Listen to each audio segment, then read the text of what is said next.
Welcome. In today's video, I'll walk you through the updated steps to forward a message to yourself on WhatsApp. This handy feature is perfect for saving notes, reminders, or any important information you want to keep track of. Let's dive in. First, open WhatsApp on your phone. Once the app is up and running, navigate to the chat containing the message you want to forward. This could be a text, image, video, or any other type of message. Next, locate the specific message you wish to send to yourself. Tap and hold on that message until a menu appears. You'll notice several options pop up at the top of your screen.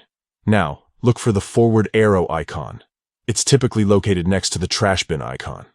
Tap on this forward arrow to proceed. At this point, WhatsApp will display your contacts list. Here's the key step. Scroll through the list and select your own name. If you've never messaged yourself before, don't worry. Your name will still appear as an option under Message Yourself.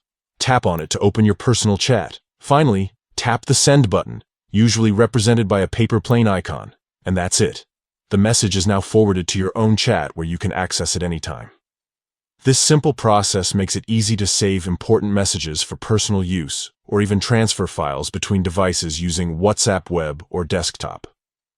Whether it's for reminders, notes, or quick access to files, messaging yourself is a game changer. Thank you for watching. If you found this guide helpful, don't forget to like and share it with others who might benefit from this tip. See you in the next video.